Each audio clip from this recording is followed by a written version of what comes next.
Hi everybody, in this video I'll be talking about how a pawn moves on the chessboard. The pawn can move only one square at a time. It can move only in the forward direction on the file on which it is placed, but it also has the privilege or option of moving two squares forward while playing it for the first time. For example, you could see this pawn over here. While making it move for the first time, you can either move it like this by one step, or you can move it by two steps like this. But this option is restricted only to the first move of each pawn. After the first move is made, the pawn can move only one step in forward direction. Now you can see over here that both the sides have made their first move.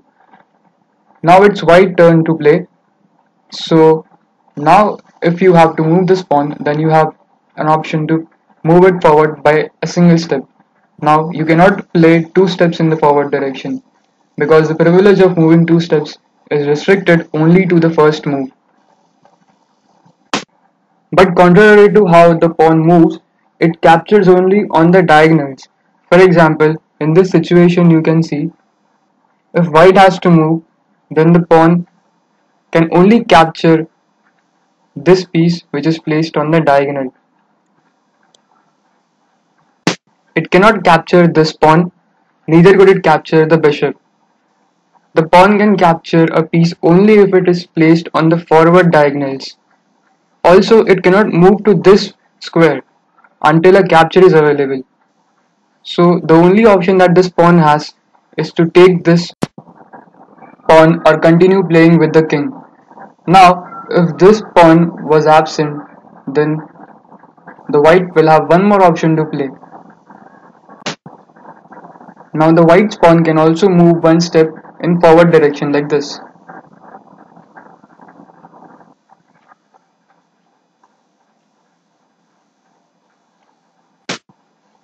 But if this pawn was absent, then white's pawn cannot move anywhere. It cannot take the black's pawn, neither can black's pawn take the white's pawn. Now there is another special move that a pawn can make, that is Unperson. Now by definition, Unperson means that if a pawn moves two squares from its initial starting point, thus passing an opponent's pawn which could have taken it if it had moved only one square.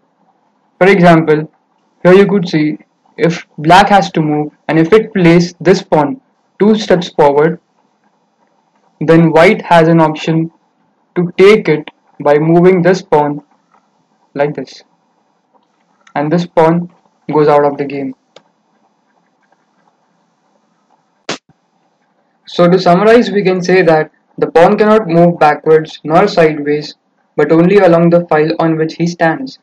The pawn is also restricted in its power of capturing. Hence, any opponent's piece or pawn standing on the adjacent squares to a pawn other than the forward diagonals cannot be taken.